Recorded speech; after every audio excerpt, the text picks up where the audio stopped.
direction. No one can pull me out. I've always felt different from the others. I'm running away now. Fears defeated, won't stop bleeding. 'Cause I'm sick of standing up instead of going down. I'm sick of never being able to cross the line. I'm sick of pretending everything is fine. You got it, you're just a freak like me.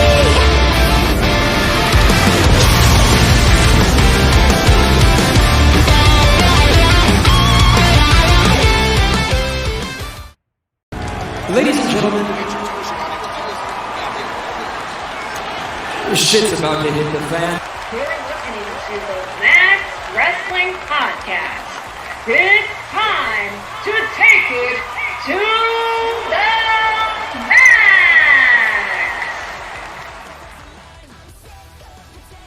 Welcome to Only Wrestlers in the Building. Wait, wrong show. Hey yo, it's Thursday and you know what that means. It's Max Wrestling episode 381. This is your captain speaking and El Jefe is a little bit busy. He may or may not make it this week due to extracurricular activities. He's going to be I mean, it's a lot to ask for him to get up at the time he does every week, so I don't really expect him to wake up early this week with all the work he's been doing, so you may or may not get El Jefe this week. But we're coming off a solid weekend with Forbidden Door. John Cena celebrates 20 years. So let's pose our questions to TikTok, and these are some of the things that we're going to be talking about this week. Let's lay the talk down. You told the AEW guys to stay away. I don't play that game. So let's get into why.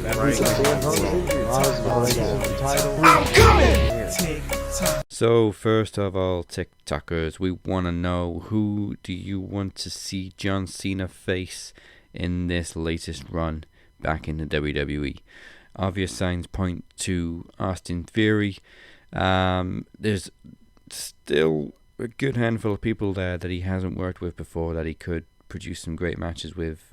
Even if that's not the case, I honestly wouldn't be against him going another run with Seth Rollins maybe. They've had some solid matches in the past, so let us know who you want to see Cena face in this latest comeback before he goes back to Hollywood and we don't see him again. Next question.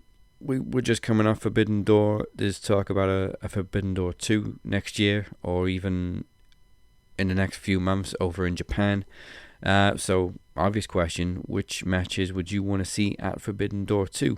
We were obviously robbed of Tanahashi CM Punk, which we were going to get, but Punk got injured and we got Tanahashi and Mox instead, which isn't a bad replacement. But there was a handful of people that got injured right before Forbidden Door that were some potential dream matches that we didn't get to see. There's also there's several one-on-ones that we could have got from Okada, but of course they ended up going the Fatal 4-Way route, which is fine. So what matches do you want to see at Forbidden Door 2, if there is a Forbidden Door 2? And finally, most obvious question this week, pick your Money in the Bank winners. There's obviously the men's match, the women's match. There's a spot still available, I believe, in the men's match, so let us know who your picks are to win Money in the Bank 2022. Do what it is you do, stitch, duet, comment, whatever, and make sure you tag Max Wrestling UK on this TikTok app. Last week we forgot to post the questions to TikTok. They were on the show, but we just didn't put it to TikTok separately. My bad. Busy week. So obviously we don't have any feedback to last week's questions, but get back to us on these ones this week and we'll get back to you next week for these. Now, still no Moses, so it is time for some stupid shit that people say online, and this is why shit marks say, OMG, Kevin Nash. Who the hell told you tonight was open mic night, bitch? Tell me you did not just say that? WTF, thought he was dead, LOL. Names have been changed to protect their stupidity. Whew. So, naturally, there was a lot of heat from the E-drones for Forbidden Door. Not because it was bad, well, probably was in their eyes, but because anything not WWE is evil. So, this first one comes from Brendan Bushytash. This was in response to another Mark who rated Forbidden Door a 4 out of 10. Said it was a terrible show. Naturally, he got a lot of flack for that, but my response was, maybe you should stick to sports entertainment. Clearly, pro wrestling isn't for you. And this is where Brendan Bushytash jumps in and says, it's the same product. Negative people should just stop watching in general. No, they're really not. If you really think there's no difference between pro wrestling and sports entertainment, you're either blind or delusional. He continued. I can't even remember what else he said. Brandon, what'd you say? Oh, he said, 2 wrestling shows where a majority of the talent has been in both companies aren't the same. Go fuck yourself. Thank you for the advice. Okay. I see what you're striving at. Like, they are part of the same industry, but you can't sit there and seriously say that WWE is even remotely the same product as literally any other promotion. Like, Vince McMahon himself has openly stated, well, as soon as he became in charge of WWE, he openly stated, I'm not in the wrestling business, I'm in the sports entertainment business. So, who you lying to, yourself or me? Like, there's a plethora of differences between the way WWE do things and the way Impact, Ring of Honor, AEW, New Japan, any other wrestling promotion does stuff. WWE is a lot more office controlled. It's very much more a dictatorship, whereas these other promotions that allow the wrestlers to be themselves and do what they've spent years perfecting to do. Like, WWE is very constricted.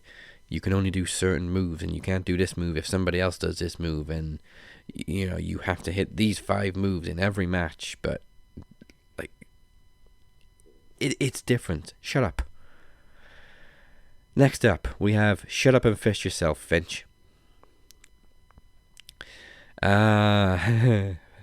This guy, fuck me. This fucker went on a whole tirade about Claudio Castagnoli, aka Cesaro. Like, he really hates him, and he thinks he can't wrestle, and I don't understand any of it. Like, there's no validity to anyone on this planet that says Claudio Castagnoli can't wrestle. He's one of the nicest guys on the planet, widely respected among his peers. I don't get how you can hate this man so much, but oh my god. This wasn't just one post, this was several. Like, his entire Twitter profile was just hate for Claudio. And then, let me give you some examples. I also apologize if you hear my mouse clicks this week. The battery died in my usual mouse last night. I had to run out and get a cheap one this morning, and I hate it. Because apparently nobody sells these batteries. Shut the fuck up, phone. Jesus Christ. Sorry. So, Shut Up and Fist Yourself, Finch says these following things about Claudio. So naturally, people were excited about Claudio's debut. People were anticipating it.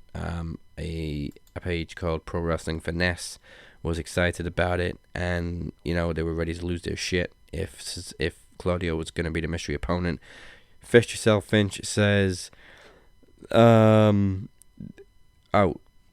said he's going to remind people who the hell he is, and Finch says that he's a shit, mediocre mid-carder who only spins people around because he has no other moves, and he will never see a world title or TNT title. He will definitely show that.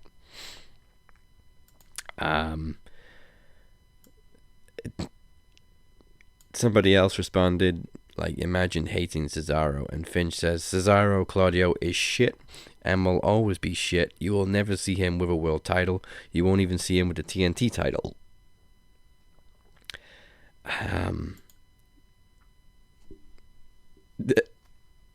Oh jeez, he also threatened violence against Claudio.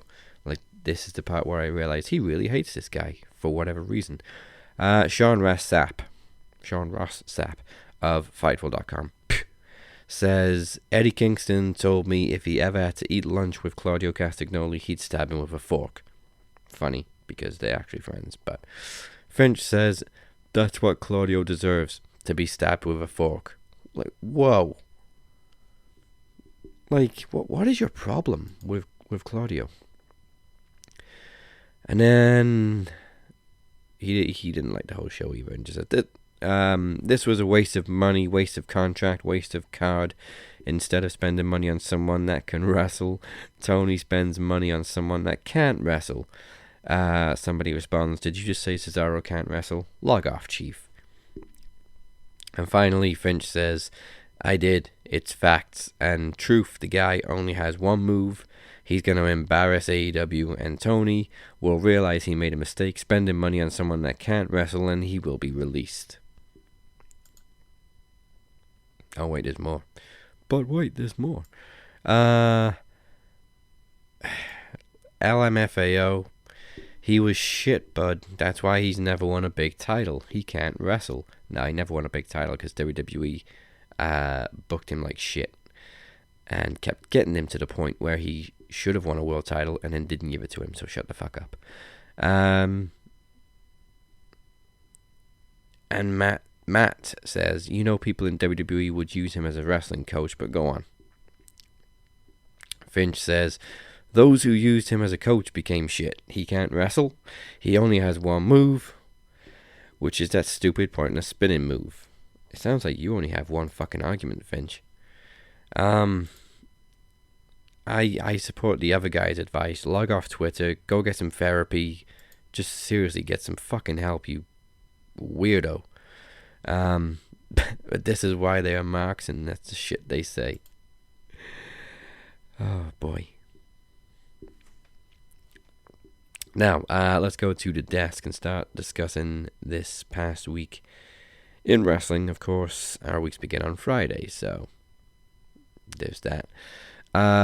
So over the weekend, obviously, we had Forbidden Door, hell of a show. I'm not going to get into that because we have a pay-per-view to predict again this week, which is Money in the Bank. Show me what you think. So, wish me luck because I have no idea what's going on in WWE right now. Money in the Bank predictions. Let's kick it off with Theory versus Bobby Lashley. Very surprised that we're not getting Theory Cena. I'm guessing actually that they're probably saving that for SummerSlam.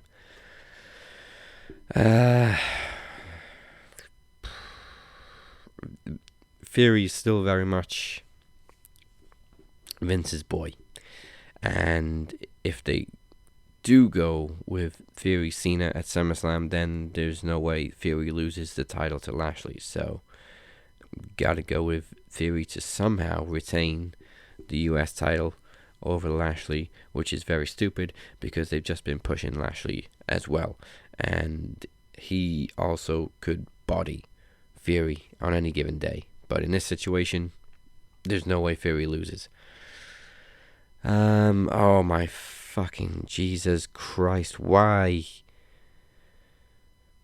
The Usos versus the Street Profits again. Like, do you have any? No, you don't have any other tag teams because you fucking fired them all. Undisputed tag team titles, Usos versus Street Profits. Fuck it, Usos retain. Why not? I don't give a shit about the tag team division. I don't give a shit about the Usos. It's just so repetitive, so predictable. I don't give a shit. Ronda Rousey versus Natalya. Don't give a shit. Ronda's obviously going to win because Natalya is enhancement talent. And she always puts everybody over. So, Ronnie. Then we come to the Raw Women's title. Bianca Belair versus Carmella. We spoke about this last week. And I have very little understanding as to why Carmella is in this position. Like, originally it was supposed to be Rhea Ripley challenging Bianca, but she's injured right now. So they had to quickly find a replacement. And they went with Carmella. Now, let's look at the women that are in the Money in the Bank match. Any of them are a much better contender for this. But, I mean, I kind of get it. I guess Bianca was going to win anyway, so why put her against somebody better than Carmella if they're just going to lose anyway? But at least it'd be more interesting.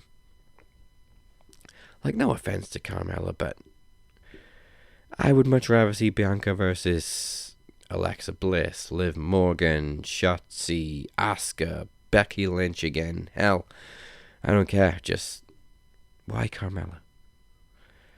But anyway, Bianca wins.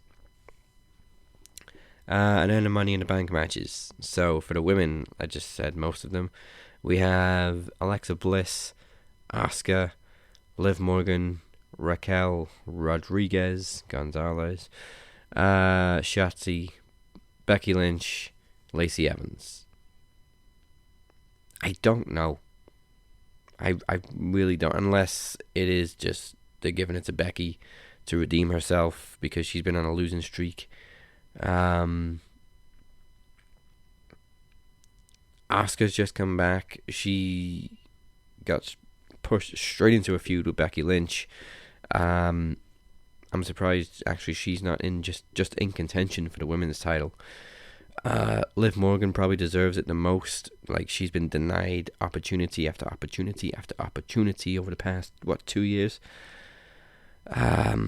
Alexa's not long come back, but I don't know what the fuck is going on with her gimmick. Lacey's come back. She's been face, she's been heel, she's been on Raw, she's been on SmackDown, she's been back on Raw again. I don't know what the fuck is going on with her either. So she ain't winning it because, like, they have no idea what they're doing with her. It's almost like she was ready to come back from maternity and they shit themselves because they forgot about her. But yeah, a safe bet. Let's go with Becky Lynch to win Money in the Bank. Has she won Money in the Bank before? Ooh. Somebody's going to answer this No, she hasn't won Money in the Bank before. There's Carmella, Bliss, Bayley, and Nikki won it last year. So no, yeah, give it to Becky. Be something else to tick off her bucket list, and I guess it makes sense for her redemption story. So for the men's, I mean, looking at it now, Becky and Seth are both on the poster.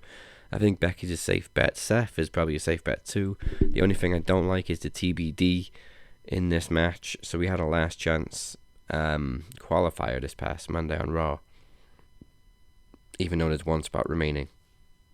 Go figure. So for the men's, we have Seth freaking Rollins, Drew McIntyre, Sheamus, Omos, Sami Zayn, Matt Riddle, and TBD. That's got to be Seth too, right? Like, very, very, very little chance of TBD being Cody. Like, I could probably see WWE pulling shit like that, but, like, realistically, would he be ready to return after ripping his fucking pec off his bone? Like, we know that that's no small window. Like, realistically, it's not a small window return. So it can't be Cody. But I can't think of anybody else that is due to return or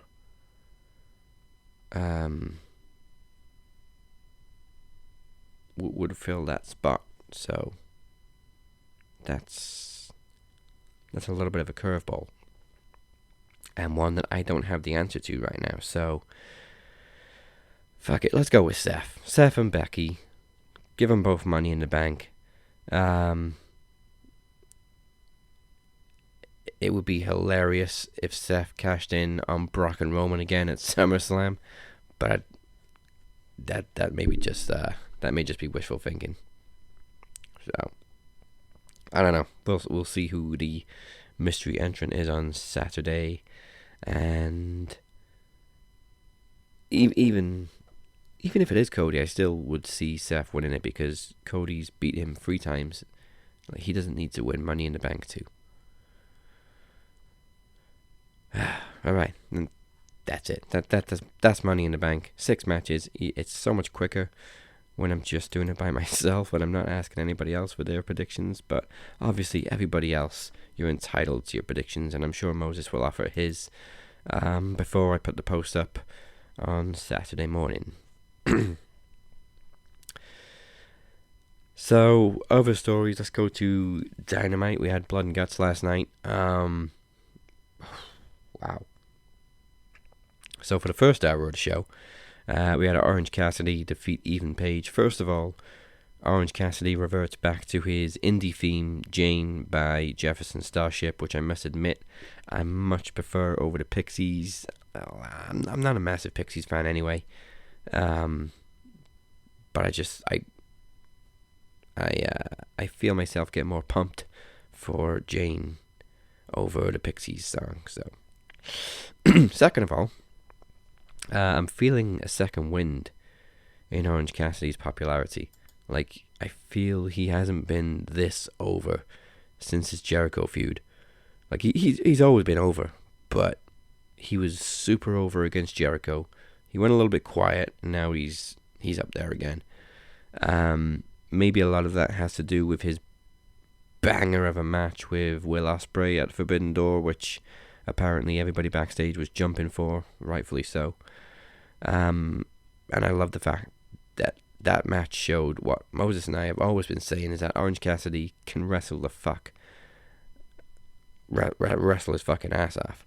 But people, E-drones, discredit him because of his lazy gimmick, and it's just that, it's a gimmick.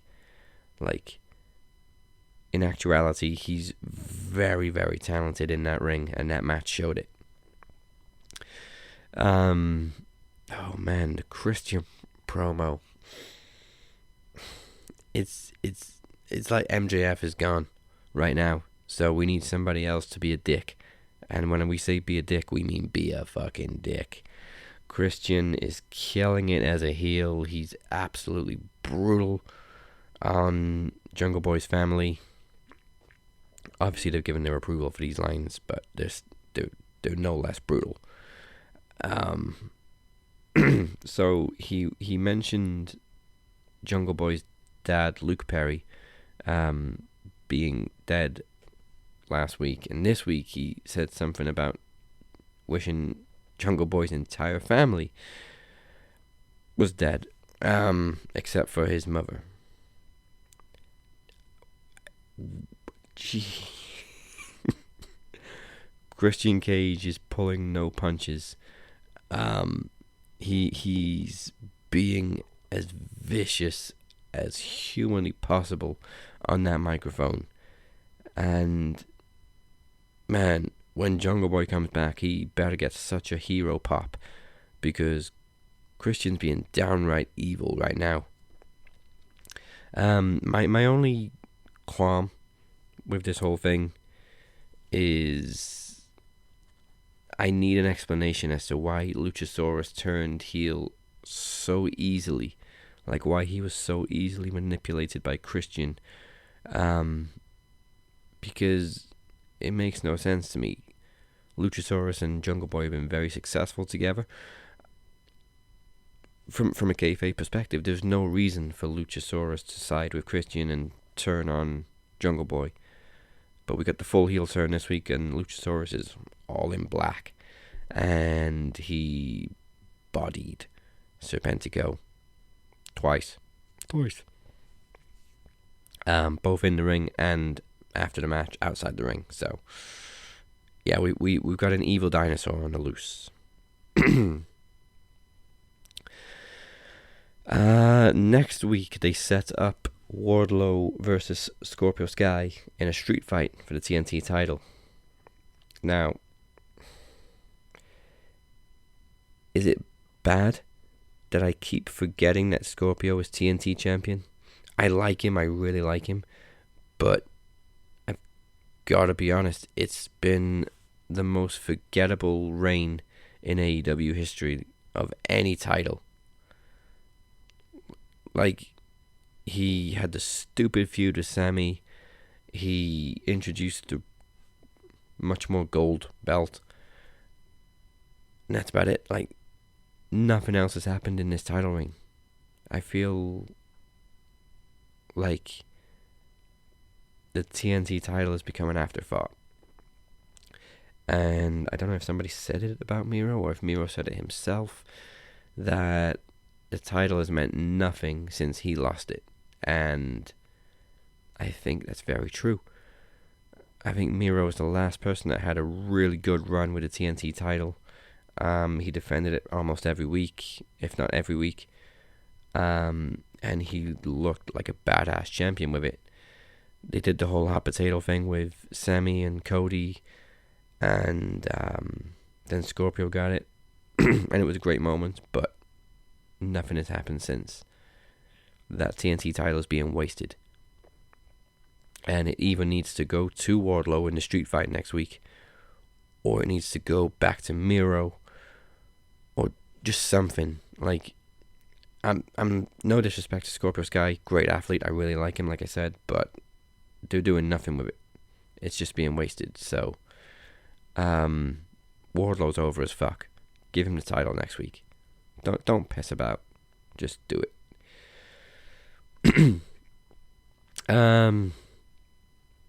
Danhausen. I know. I don't watch being the elite, which is probably why I'm missing something. But Danhausen is suddenly feuding with the Gun Club and Max Caster. So they had a 6-man tag last night. Danhausen's mystery tag team partners got the biggest fucking pop. We've talked about it between us over this past week, how FTR are easily in the conversation right now for the best tag team in the world. If not, they are the best tag team in the world. Whatever your opinion is, they're in the conversation. They're just amazing right now. They've always been amazing, but right now everybody is seeing it. They have 3 tag team titles from 3 different companies right now. They're on top of the fucking world. They really are top guys. And that pop for FTR last night was huge. Everybody's loving FTR right now. And rightfully so. But Danhausen got the win.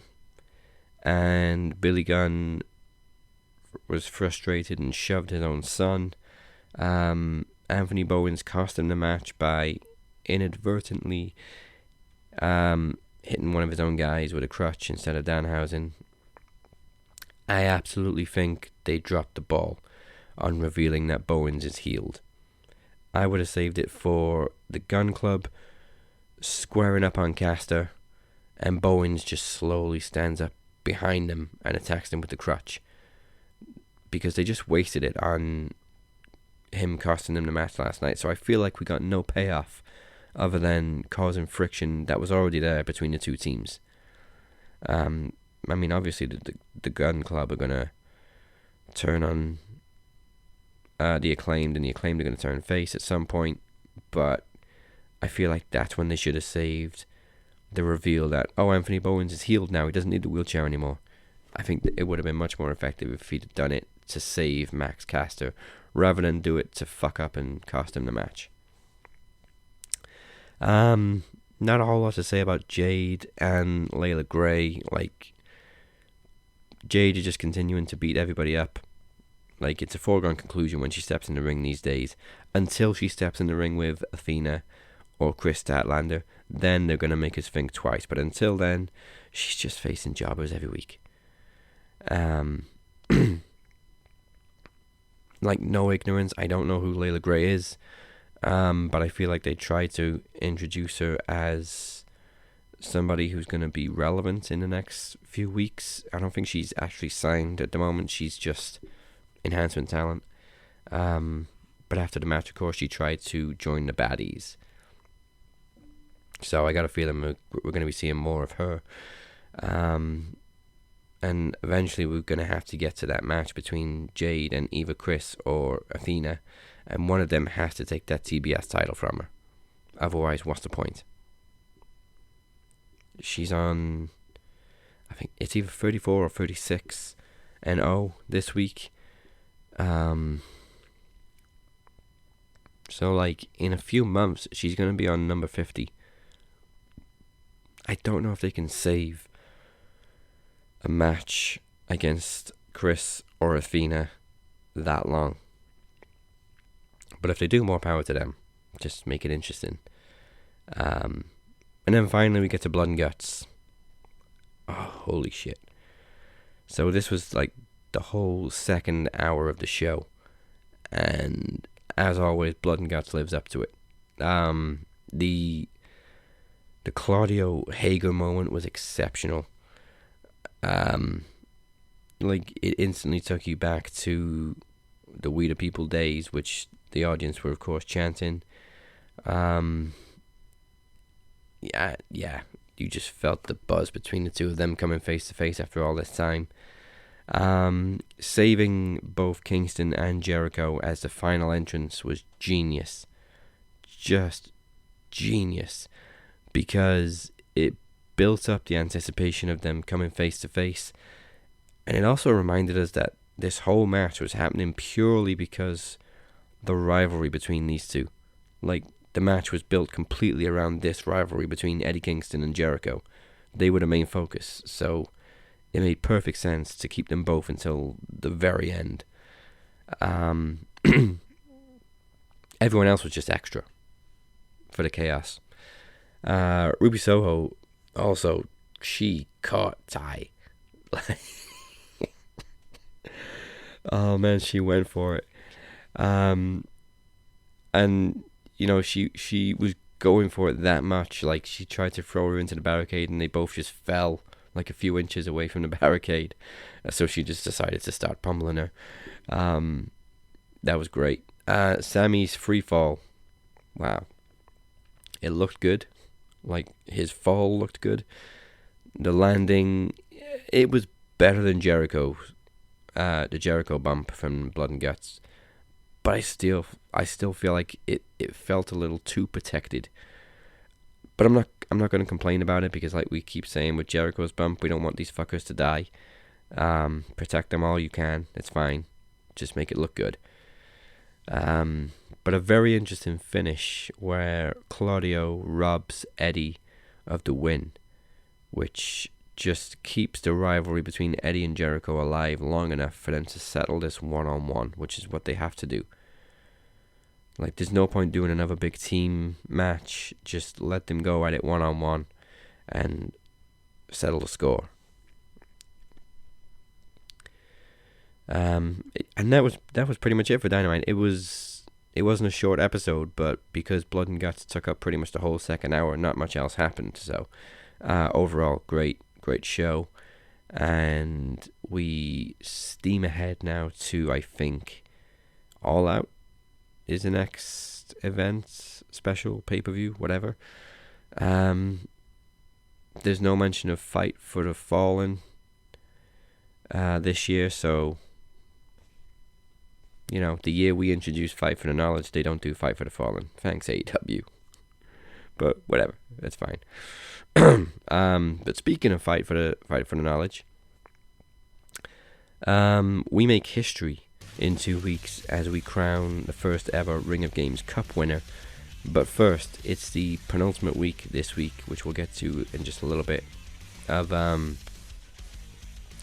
the Ring of Games Cup tournament, because the winner of the Ring of Games Cup will go on to Fight for the Knowledge in 2 weeks to challenge Travis Walker Anderson for the television championship.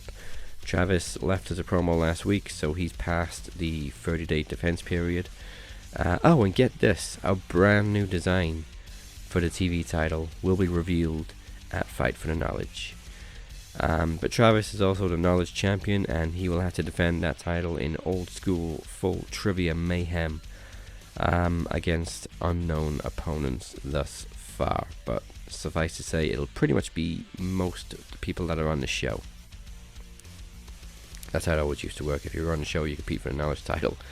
Travis is also the number 1 contender for my world title, and that takes place in 4 weeks at Promo Slam. But before we get there, my alter ego, the Jester, will address the Walker at Fight for the Knowledge. For more information, go to maxwrestling.net/fight.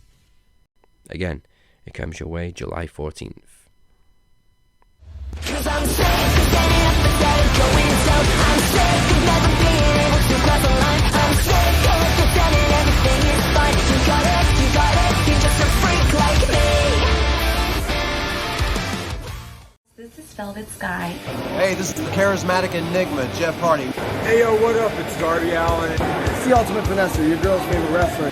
Hey, Preston Dancer, aka number 10 of the Dark Order. Hey, this is Tommy Tree. Hey everybody, it's the interview queen, Alicia Atute here. This is the voice of Killer Cross. And you're listening to the Max Wrestling Podcast. And you are currently listening to the Max Wrestling Podcast. Max Wrestling Podcast. And we're about to take it to the max. We're about to take it to the max. It's time to take it to the max. We're gonna take it to the max! Take it to the max. Welcome to the Madhouse. Ladies and gentlemen, welcome to the Madhouse.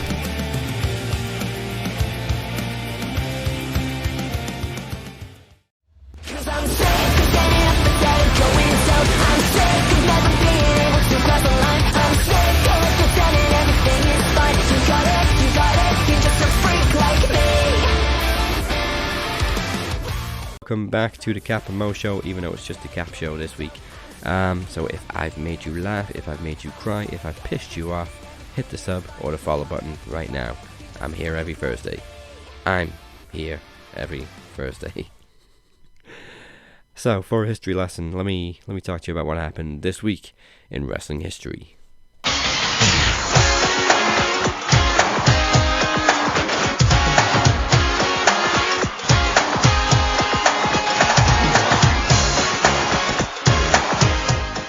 So, on June 24th, 2001, WWE presented King of the Ring, which featured Edge winning the tournament and a classic street fight between Kurt Angle and Shane McMahon. Seriously, if you've only seen Shane wrestle since he came back a few years ago, go back and watch this match and the absolute beating he took.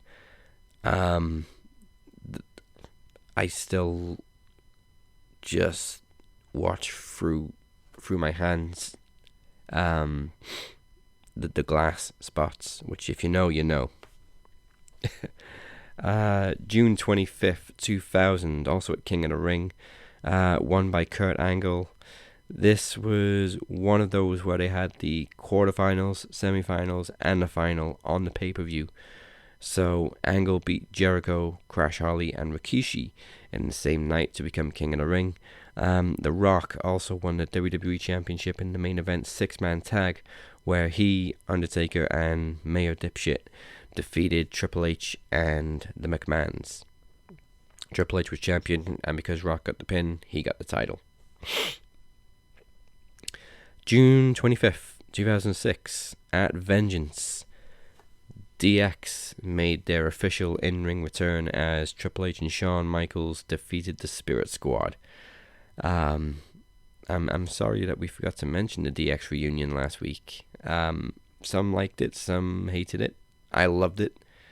I was 16 at the time, so I remembered the original DX, but honestly,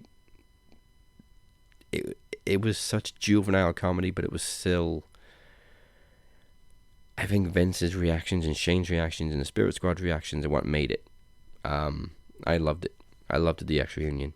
I loved the DX new and improved DVD, which featured all the full segments. If you haven't got it, go find it. It is. Also at Vengeance, John Cena bullshit made Sabu tap out. I can't believe I just said that sentence. John Cena made Sabu tap out. I can't believe I just said the sentence Sabu tapped out. But it happened. In an Extreme Lumberjack match. And Rob Van Dam also defended the WWE Championship against Edge. The original poster for this Vengeance was Edge and WWE Champion John Cena staring each other down with the DX logo sprayed over. But One Night Stand was a couple of weeks before this, where Van Dam beat Cena for the title, so they changed the matches in the poster last minute. Because not like they obviously planned all of this, right? June 26, 2005, at Vengeance, Batista beat Triple H in their third straight pay-per-view in a Hell in a Cell match to retain the World Heavyweight Championship, and it was the culmination of their trilogy, obviously, and it had a closure,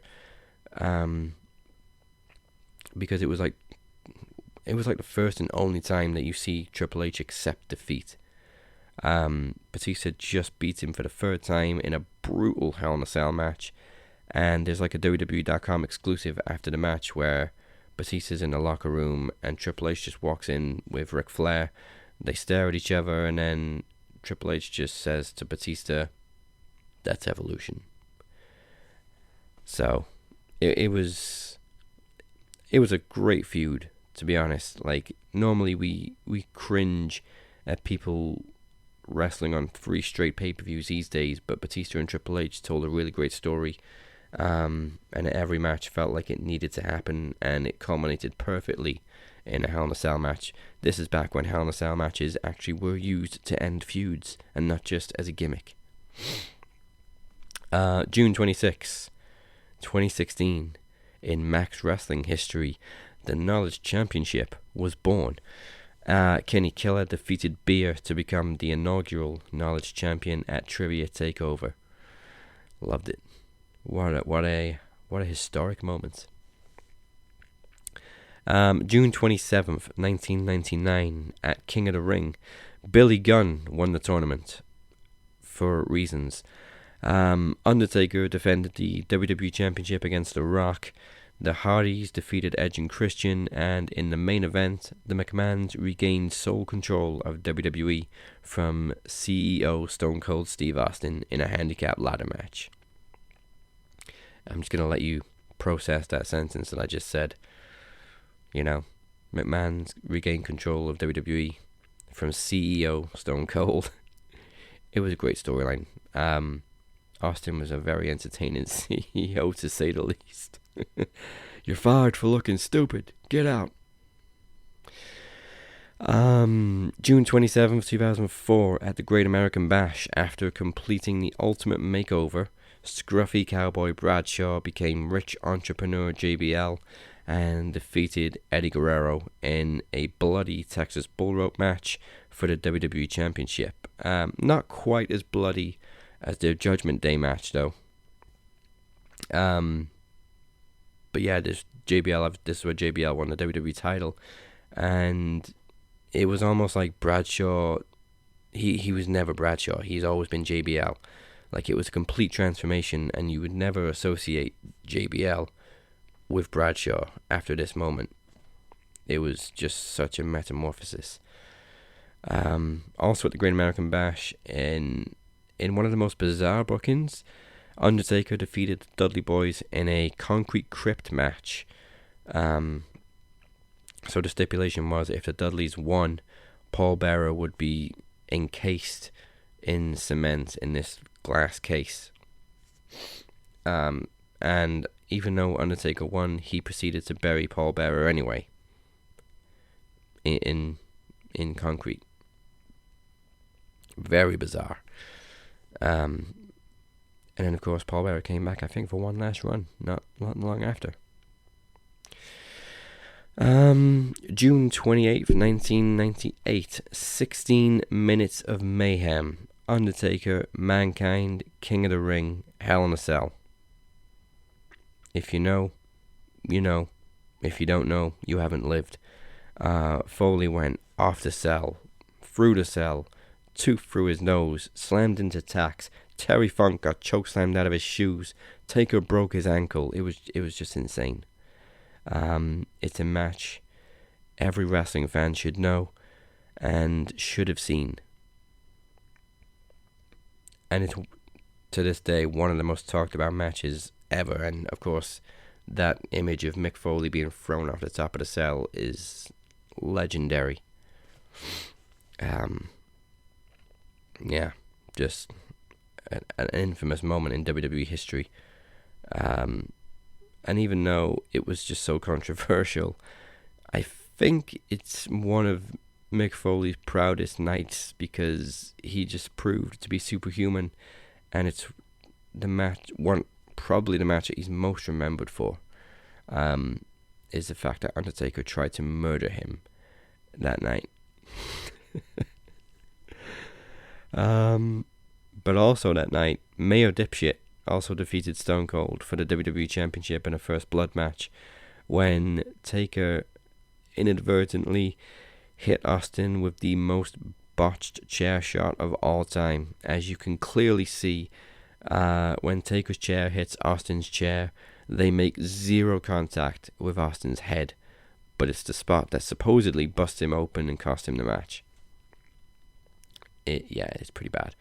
Like, the chair is literally miles away from his head. But anyway, Austin won the title back the next night on Raw. So, swings and roundabouts. And final piece of history, June 30th, 2008. So today in history, after being drafted to Raw, CM Punk cashed in his Money in the Bank on Edge, who had just been left for dead by Batista, to win the World Heavyweight title. Punk later also defended the title against JBL that night. So there's your history. And now, like I said, we're going to make history next week as we crown the first ever Ring of Games Cup winner. So let's find out who is going into the final with the advantage. It's Ring of Games Week 3.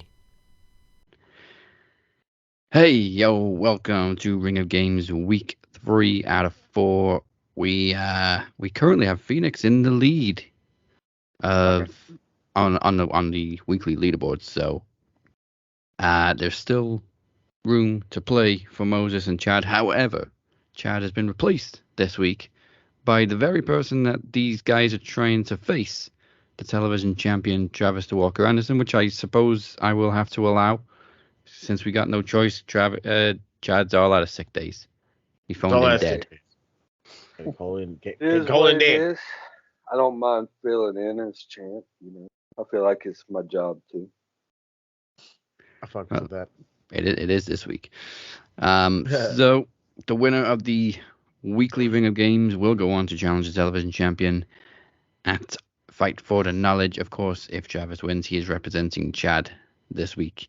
On the leaderboard, the Phoenix is in first place, Chad is in second place, Moses in third place, but there's only 1 point between each, so it's all to play for. As you can see, I got my little Max Wrestling thing there. All right, let's kick it off. First round is I'm terrible at dating. Story of my teenage years. Everybody... everybody will be asked a question to which the answer is a year. Everybody has to write down their answer, and whoever is closest gets the point. If you get the exact year, you get 2 points. So, righty downy, we will see what you get. The first question is the year Brock Lesnar became NCAA Division I Heavyweight Champion.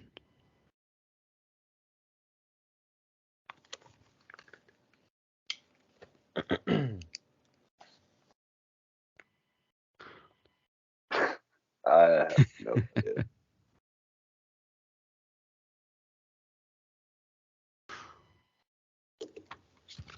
Here we go. Give me two. 2003 and 2004. Because he did win it twice. Okay, well, we'll take 2003 as the earliest then. Cool. 2000 from Chavez. Phoenix? I went with 96. 96. All right. That's... Well, one of you has the exact answer. Ooh, which is the year 2000. Oh, so that's 2 points to Chad / Travis. Now, how worried are you, Chad? First, you were complaining about him taking the opportunity. Trying to be fair. Second question. The year New Japan Pro Wrestling's annual January 4th Tokyo Dome show became known as Wrestle Kingdom. It wasn't always Wrestle Kingdom, but it has been since this particular year. On the beach.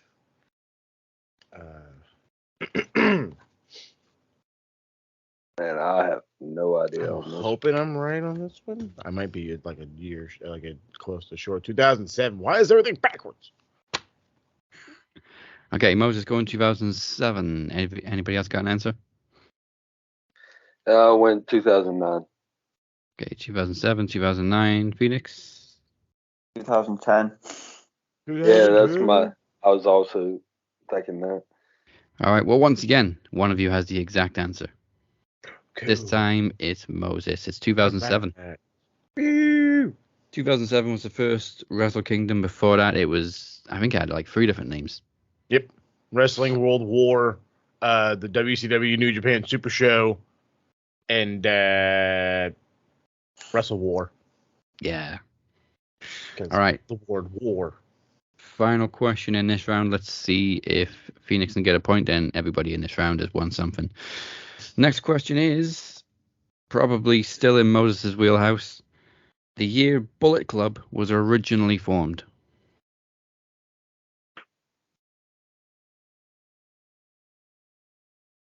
The brain is steaming.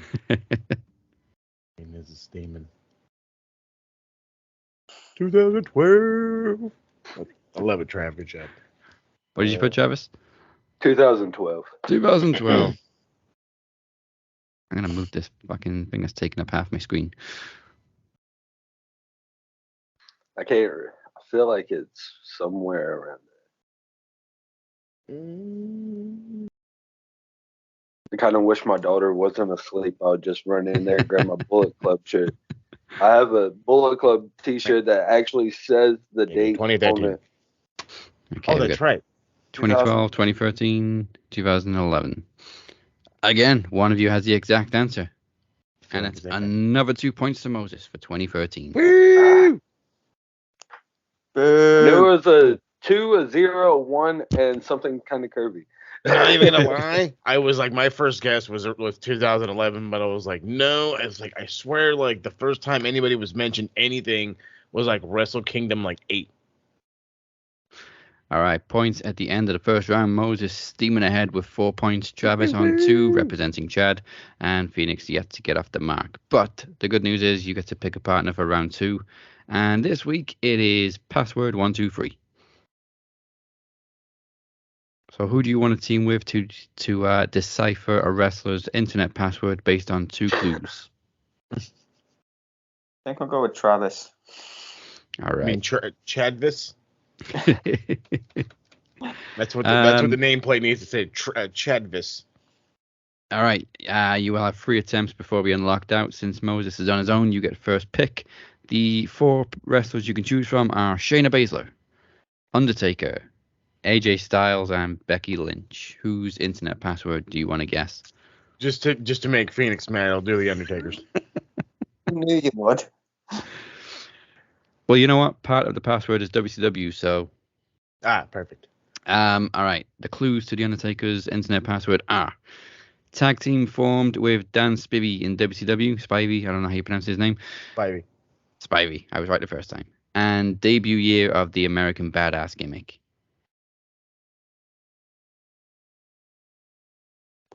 I'm hoping I'm right. Oh, wait, I don't have to write this down. Huh? No, you don't have to write this one down. Oh, thank God. You get 3 attempts. You said no. It was a WCW tag team with Spivey and then the badass gimmick, right? Yeah. Okay, I'm pretty sure it was the Twin Towers, and when was Limp Bizkit stupidly huge?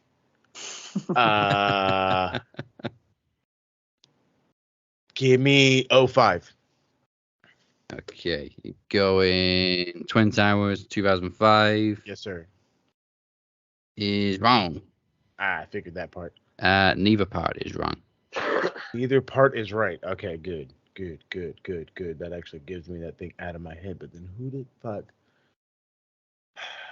Twin Towers were Akeem and Big Boss Man. Oh, that's right. Okay, son of a bitch. Okay, that's a good thing. So then 03 wasn't the badass gimmick. So then it was like maybe it had to be a couple years later. What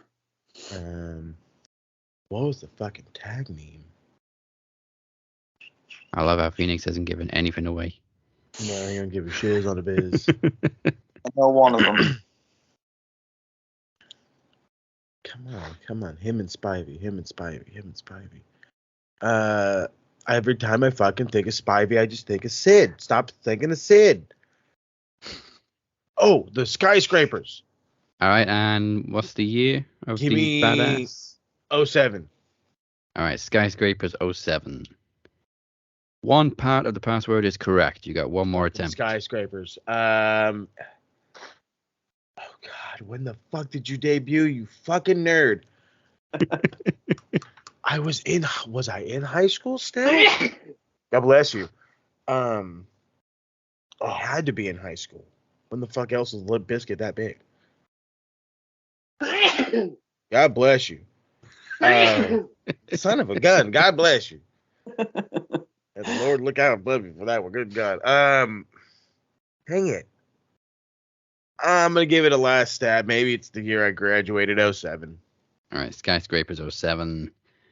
Still just the one part correct. It is Skyscrapers. He debuted in 2000. Yes, it was 2000. Oh, American dang, Badass. that early? That's when Kid Rock was big, and then Limp Bizkit were big the year after. Oh, son of a bitch. Who you want, Shayna, AJ, or Becky? What are you thinking? I was thinking AJ. I knew that. New Japan and TNA stuff. So. Yeah. You want to risk it? Or do you want to do Becky? Don't ask him that question. You'll get a different answer. All right, we're going Becky. So the two clues to Becky's internet password are stunt double on what TV show and trained by this fellow wrestler. Yeah, I don't know fucking neither. Balor, I know that. Yeah. You guys suck. Yeah, I don't have a clue. Stunt double on a TV show. Fuck, I mean, goddamn. Way to make them not easy. I never knew that. I thought that was something pretty well known. Stunt double. Now you got me thinking. Stunt double. Wait a minute. All right, I'll open it up a little bit. It's a pretty big TV show. That opens the door. No, it's not like something nobody's ever seen. On their team. Not like Tales of the Village Last Kicker. That would be awesome.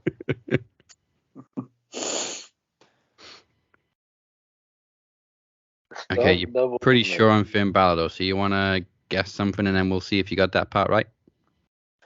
Sure. Game of Thrones? No, that's it. Game of Thrones, Finn Balor. One part is correct. It's like, I was thinking right after you said this, like, was there anybody in the Thrones? And I get, nope. I've got like one thing in the top and like the back of my noggin, but at the same time, I'm like looking, I'm like, they don't look alike. But then again, want to take a punt at another TV show? What's a major? just think of any TV show with a redhead. That's what I'm trying to think of. I can't even do that. I've got like 3 or 4. But like none of them look like her. But I would be like, fucking throw it out there.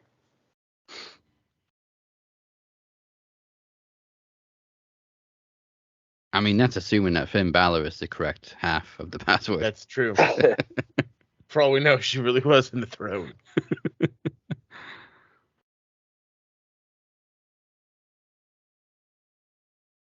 I doubt it would be Mandalorian. You want to go with that?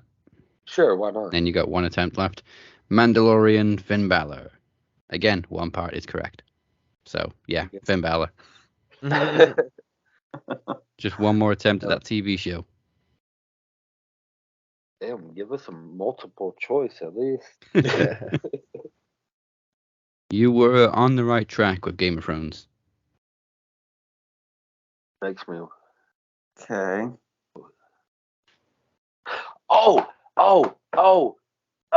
Shit. It was like a Viking show, wasn't it? I don't know. What's the popular Viking show? I was going to say, is it Black Sails or something? But that's pirates. No, it's not Black Sails. Sounds fucking dope, by the way. Black Sails is very underrated. Oh, okay. Check that out. Go looking out. I really want to hint if it's the same Viking show we were talking about the other day. Just fucking guess, bud. Gotta risk it to get the fucking biscuit. Because I want to say, wasn't like Sheamus in there or something like that too? I don't know.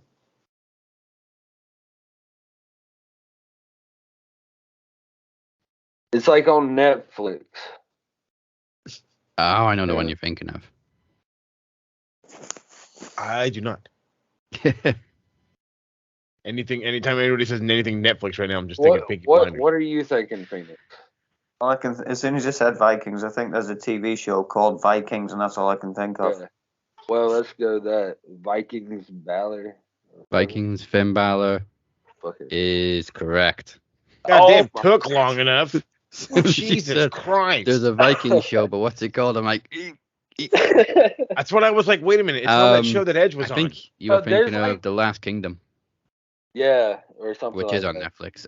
Vikings is Amazon. Too. I know of like 5 different Viking shows, but I don't know nothing about any of them. I just remember that she was on the one that Edge was on, and that was the show called Vikings. Okay. Another batch, we have Shayna Baszler or AJ Styles from Moses. AJ, since these guys don't want to fucking... Let's go AJ. Okay, clues to AJ's password.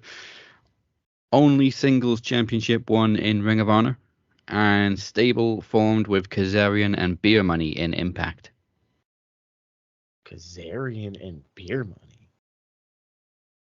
A.K.A. Bobby Roode and James Storm.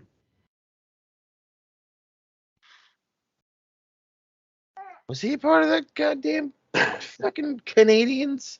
What the fuck was the name of their shit? Team Canada? Wait, was it Team Canada? It had to be Team Canada.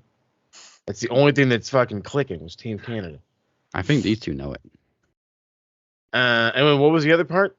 The only singles championship won in Ring of Honor. Oh, in Ring of Honor. Singles. He never won the world. I'll tell you that right now.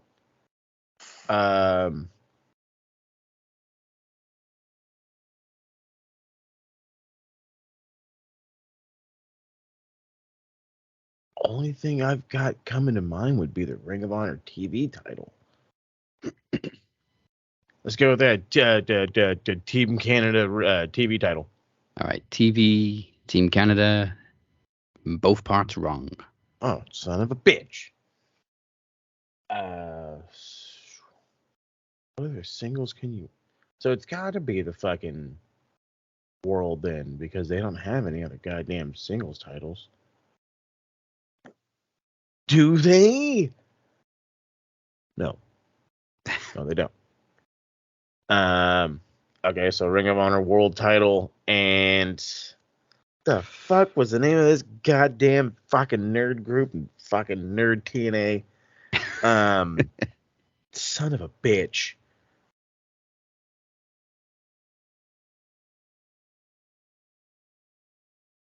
Was it like?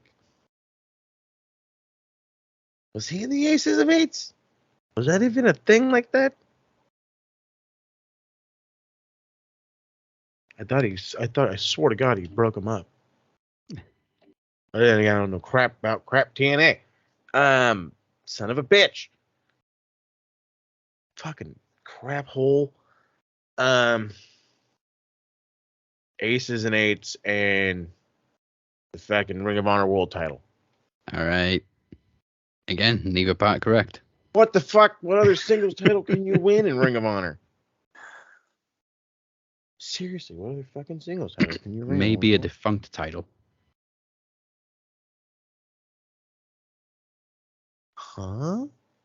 What other ones were debunked? What other titles do they fucking have? They had the Pure, and they got rid of it. And they brought it back. I don't think it was the Pure. Fucking son of a bitch. Oh, wait a minute. It's the fucking thing. It's back in him, Joe, and Loki, and. But what the fuck was it? Was that the Pure though? No, because they called it something different. Son of a bitch, and then fuck the TNA thing. I'm literally at a loss while these guys are laughing in my face. The only other one I could think of is the Pure title, but I swear to God that was something that was brand new. But I'm gonna go with it anyway. So Pure title and fucking Team TNA. I don't fucking know. Pure Team TNA. Why not? Only half of it's correct. It was the Pure title. Fuck yeah. The faction was Fortune. Oh, the one where they were fucking making fun of Ric Flair and the Horsemen. Fortune 4. Yes. Oh, those son of a bitch. It's not your question. Okay. She's finally. like, no, I'm just making sure he's a nerd and knows, and he should have known that. Shayna Baszler. The clues to her password are: Oh, okay. person she defeated for her first NXT Women's title, and total number of MMA wins. Fucking Asuka, wasn't it? Asuka got called up, didn't she? And then Asuka relinquished the women's title when she got called up to the main. Because Asuka's first visit against Charlotte, of all people, at WrestleMania. Man, I saw that damn match.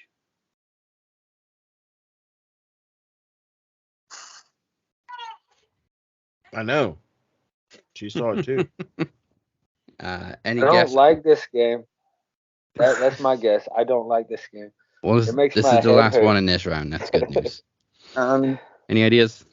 I'm thinking Bianca for the person she beats, but as far as the MMA record, I don't know. Just throw a number out. 35. Okay. Bianca Belair, 35. Neither part's correct. I can tell you she did have okay, I don't want to get this wrong. I think 29 fights. I think that's right. Something around that ballpark. I know it's less than 30.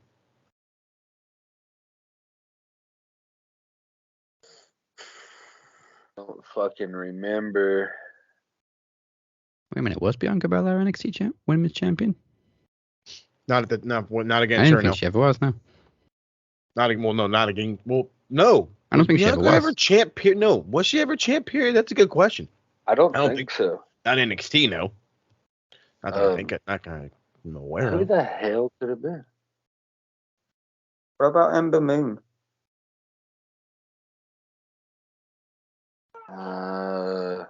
gonna let you finish. Ember Moon, 1705.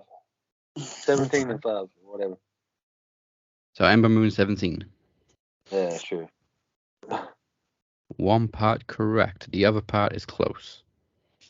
Oh, shit. Oh, you're just guessing her wins. Yeah, you don't need an actual Just the record. You just win? need to guess how many wins she had in MMA. I thought we were guessing the total record. Total number of wins. Oh. All right, so Good Ember news is I haven't Moon. frozen this week. I know, good shit. You said 17, so pick a number that's close to 17. It's Ember Moon something. You The 18 or 16. Let's go 18. Fuck it. Ember Moon 18. Yeah, sure. Just the one part correct. It wasn't quite that close. It was Ember 15. Moon 15. All right. Thankfully, that round is over. Point at the end of that round. Yeah. Phoenix Keyword, on 1. thankfully. Travis/Chad on 3. Moses on 5. Next round is face or heel. Each player must guess a wrestler's identity based on one-word clues provided by their opponents and me. If guessed correctly, the player receives a point, and then you can also decide to award a point to the best clue or remove a point for the worst clue. Up first is Travis/Chad. So let me send the identity to everybody else.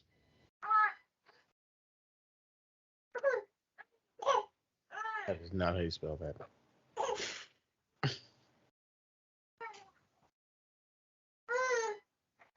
Oh, no, it totally is. All right, I got your clue. You ready for a clue there, Hamburgenbergs? All right, what you got? Plumber. Oops. All right, Phoenix, your clue? I hope I spelled it right. Bionic. Bionic and... Ooh, that didn't work. It says Dots. Doots. Like dipping Doots. That's Dusty Rhodes. It is Dusty Rhodes. Point to you. Now, do you want to award a point for the best clue or remove a point for the worst clue? I wasn't asking you. I'll be an asshole. Take a point away from Moses. Something Chad Okay, would totally do. That makes you even on 4-4. All right. Next one is for Moses. So let's send the identity to everybody else. Took him long enough. I'm just kidding. I want to turn to the black background so you can see what I actually fucking wrote.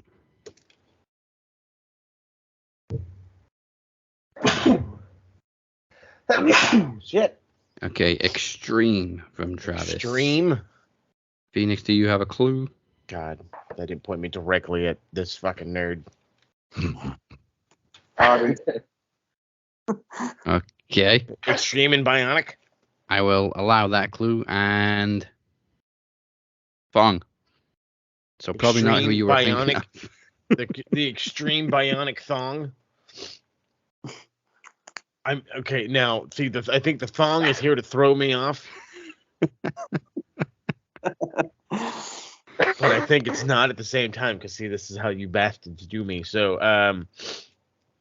God, I want it to quite literally be Matt Hardy, but I have this odd feeling that it's Lita. But again, that's where I feel like I'm getting thrown off. And there goes my pen. Fucking. So I threw my pen out of frustration. So let's go with Matt Hardy. Matt Hardy is wrong. I figured that. It was Lita. Of course it was. I was thrown See, off when you for said no goddamn reason. When you had Extreme and I think you thought you knew who it was, and then I said Fong, I thought it could still be the person he thinks of. No, my first thought was Jeff. The second I saw the word Extreme, I said, well, it's got to be one of the Hardys. But my immediate thing was Jeff, because, fucking Trav here. And then I seen Thong, And then I was like, Bionic? Who the fuck is Bionic? Like, what the, and what word is One was Hardy's and probably just showed the wrong piece of the paper. I didn't even. Let's get this. And the only reason I allowed Hardy is because it wasn't actually one of the Hardys. See? Well, there you go. I screwed myself. But it is what it ain't. Okay, final one for Phoenix. Oh, I gotta use my phone now. Does that work? No? What we got? Huntington. Yeah, He barely. says, Okay. Shit, brother. I said machine. What you got? And towel. Towel. What was Moses' Huntington. Ah.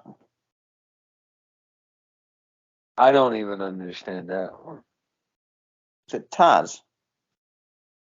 No. I'm guessing it was a towel that made you think Taz. It was Samoa Joe, who's from Huntington Beach, California. I had to do it because I'm from California. All right, then. Only one change at the end of that round then. So Travis and Moses both on 4. Phoenix still Fuck on you, 1. Travis. Next round. I don't like this thing anymore. Next round is rhyme time. 2 questions. The answers rhyme with whichever. It's that simple. Travis up first. Of course. Travis. 2 questions are traditional August WWE pay-per-view and the only person to hold WWE and ECW world titles together.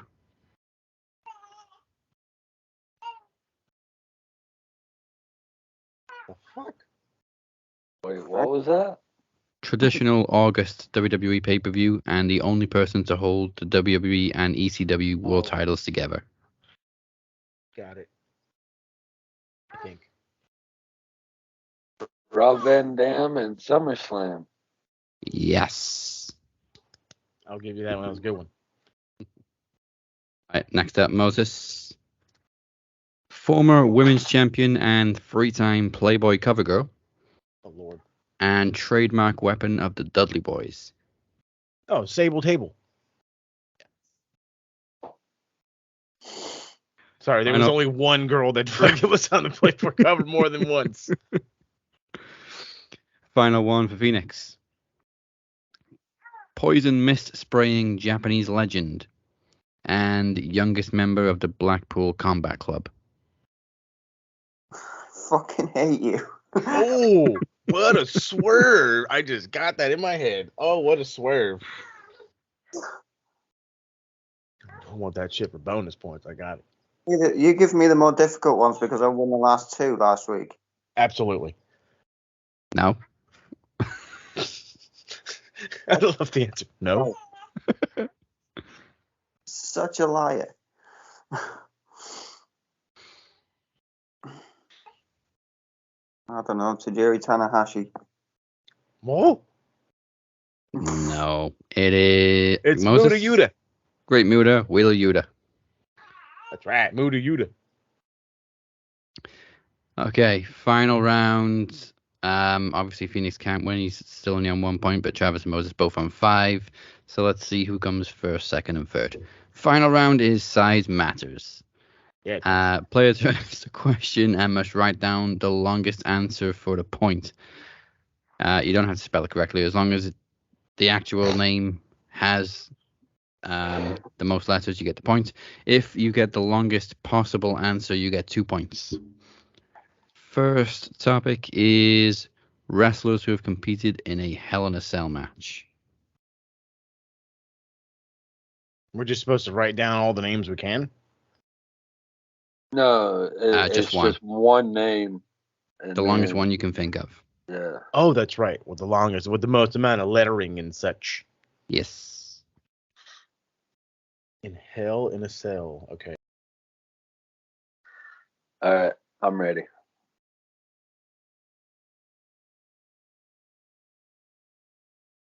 Okay. Anybody else ready?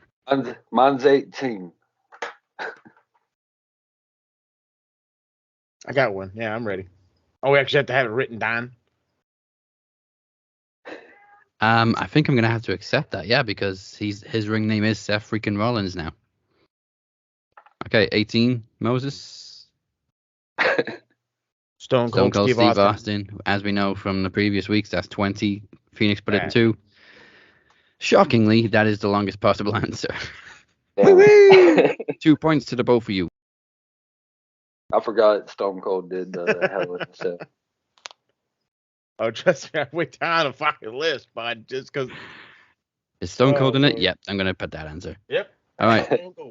Stone Cold, I can guarantee you, is not the answer to this next question. The final category is categories in the 2020 Slammy Awards. Oh, son of a bitch. Wait, what? It does include the word best or worst in your answer. So same thing, best or like the longest, whatever. Yeah. Okay. And if you put best or worst, that's included. Got it. The 2020 year in it, or what? No, because we know it's 2020. This one, I guess, I don't know, is a real one, but if it was, it would definitely be the winner. Nice. But I'm not going to use it because I don't want to fucking ruin myself. So here, I'm just going to go with the fucking easiest one I can. Female Superstar of the Year. Right, Female Superstar of the Year is a correct answer. That's 1, 2, 3, 4, 5, 6, 7, 8, 9, 10, 11, 12, 13, 14, 15, 16, 17, 18, 19, 20, 21, 22, 23, 24 letters. Anybody? Who's next? Best OMG moment. Best OMG was not included in 2020. But Moses' answer was longer. We got best pay-per-view match of the year. Oh, I have no idea. Is not a real category. Points Damn, to Moses. It wasn't the longest possible answer though. Breakout Star was one, yeah. Crap. The longest possible answer you could have got was 30 letters long. WWE Network Documentary of the Year, which was The Last Ride. I knew there was one about fucking documentaries. God damn it. But the final point goes to Moses, and you just grabbed the lead right at the end. We finish on Phoenix on 1, Travis/Chad on 5, Moses on 6. Oh, well, didn't I get 2 points for the Stone Cold Steve Austin Hell in a Cell thing? Oh, yes, you did. You're on 3, my bad. Points, come on. You still finished third. So on the weekly leaderboard, let's add these up. That puts 5, 6, 7. Moses on 7. Phoenix on 7. And Chad/Travis on Chadvis. 7. Everybody's on 7. Let's go. Which means it's anybody's ball game in the final week of the Ring of Games next week. So join us then to find out who gets the first ever Ring of Games Cup. And after this week, it could literally be anybody. Anybody. Well, how about that? We end the leaderboard on equal points as everyone has 7. So it's all to play for next week in the final. Next winner gets the cup. Also, I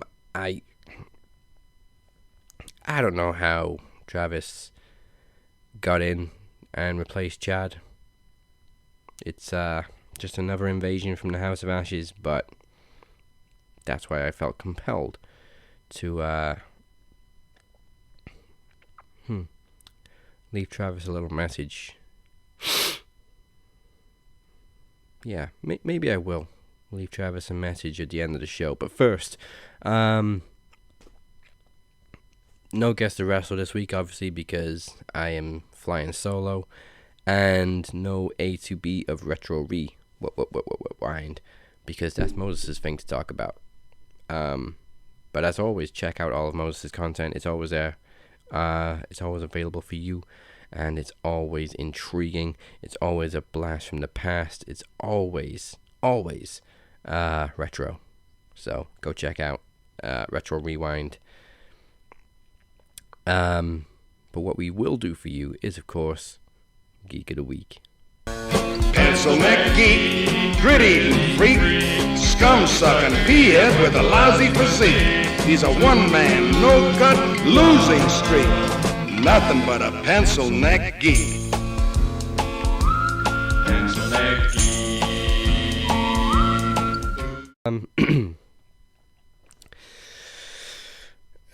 I did think about it, and there was only one name I could come up with, and I'm pretty sure Moses will agree, especially after hearing my reasons.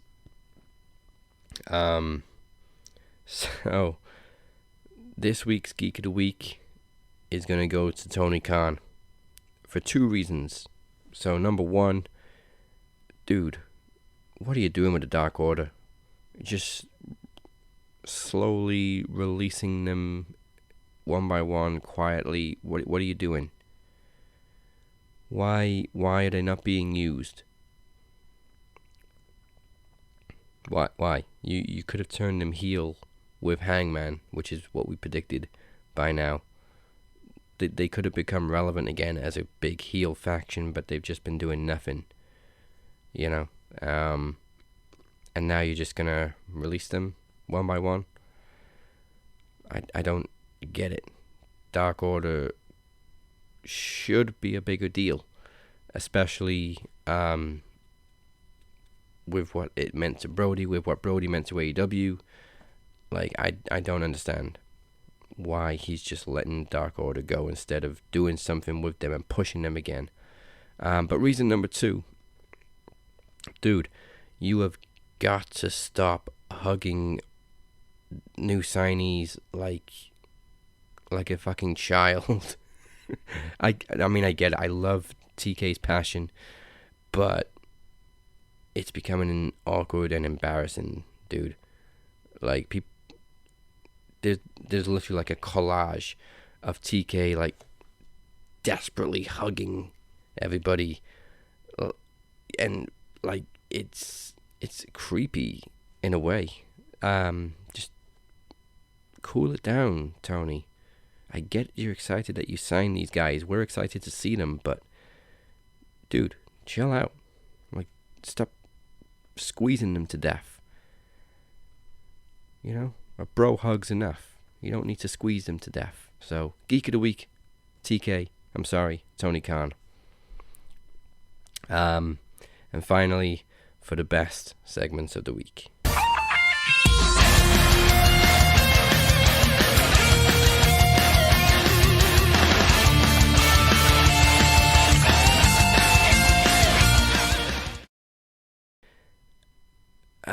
Very easy.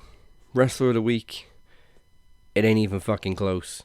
Claudio Castagnoli. Just what a reaction. What an impact he's made already. And he's only had 2 matches.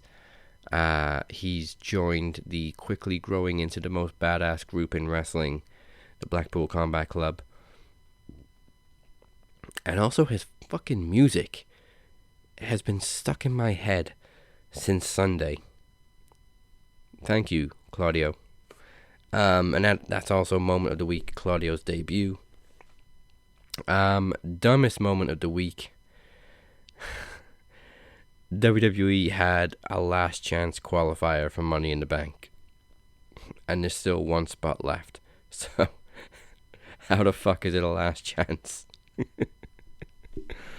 So that's the dumbest moment of the week. Just nonsensical booking as always from WWE. There you go. Well, your week is complete. Stick around after the show, because I've got 1 or 2 things to say to Travis. Thank you everybody for spending your Thursday with me. You know where to find us at Max Wrestling UK on Twitter, and the Captain 512, and at SMRPodNet. Once again, the website is maxwrestling.net. Now, nothing for you to listen up to, you pencil neck geeks, because Moses ain't here this week. But I know I keep promising episode 5 of Open Road. I promise it is coming soon. It's just it's been a lot. As you can probably tell, I haven't really been the healthiest of persons this past week. My throat is fucking killing me. It's not what you think, don't worry. But yeah, hopefully episode 5, season 2 of Open Road will be coming very soon. In a way, I'm kind of glad that I'm dragging my feet with it, because it's getting closer to July, which is where we will have the epic feature-length finale of a big road trip to Liverpool for Book of Mormon. So that's going to be the finale of season 2, and we're going end of July. So if we space it out just a little bit more, then it's actually going to fall into place perfectly. So anyway, keep your eyes peeled for Open Road season 2 episode 5. I promise it's coming soon. Subscribe to us on YouTube, follow us on SoundCloud, Twitter, TikTok, all the social medias stuff. And with that said, join us next week for the final of the Ring of Games tournament. I don't believe there's a pay-per-view next week, so no predictions, but obviously there may be some fallouts and Money in the Bank, and who knows, the world of wrestling is unpredictable as ever, so we'll see what happens next week. You've been watching The Cap. I'll be picking up the mic in just a second. Goodbye, and good night. And that concludes Only Murderers in Wrestling. No, wait. Still the wrong podcast. My bad.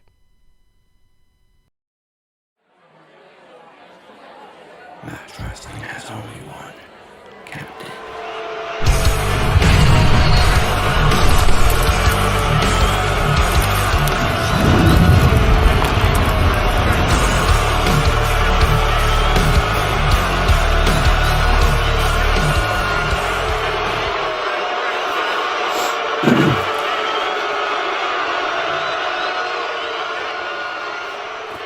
We're winging this.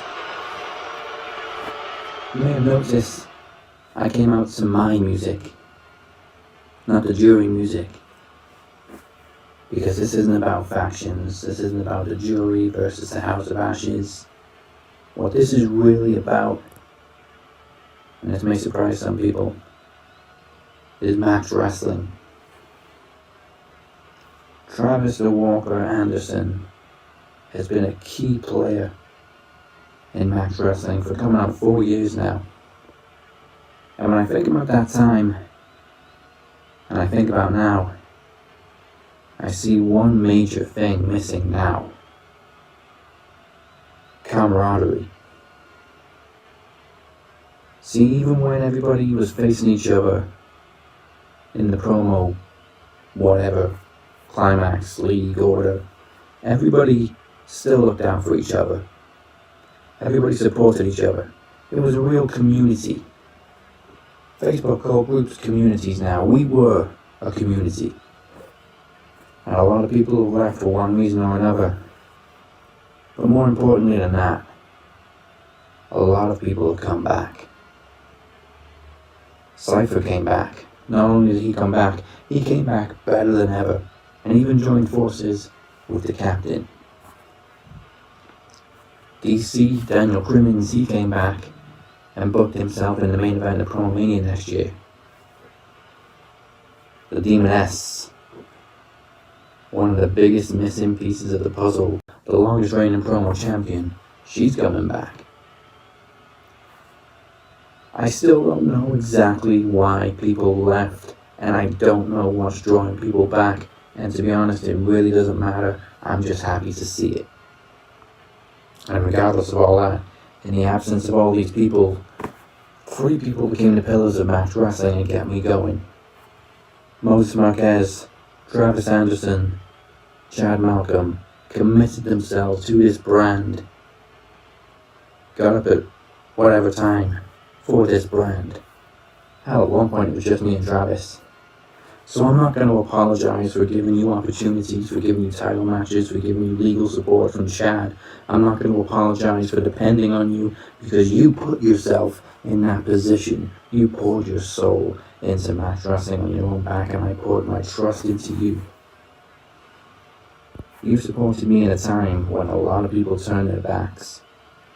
So in a way I understand why you wanted out. What was it CM Punk said? You were never going to get healthy physically, mentally, spiritually, staying in the same place that got you sick. I get that. Hell, I went through it too. But the difference is I stayed with it. I made adjustments, I fought back, and if anything, I came out with concrete skin while you came out with a chip on your shoulder. Let's face it, we both have something to prove.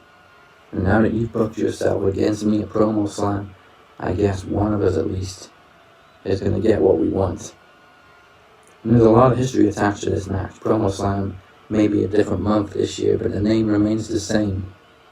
At Promo Slam last year, you won the Promo Championship for the second time, and 38 days later the title was deactivated. A year before that, you faced the Shape at Promo Slam, and to this day, I think that was the day Travis the Walker Anderson was truly born. The fire, the venom, the emotion, the passion you came out with in that match is exactly what I want to see from you at Promo Slam 2022. If you're coming for my world title, I want the Walker, not the Limper. Promo Slam 2022 is pirate themed, and you're dancing with the captain. So bring everything you've got, and I'll see you on July 28th.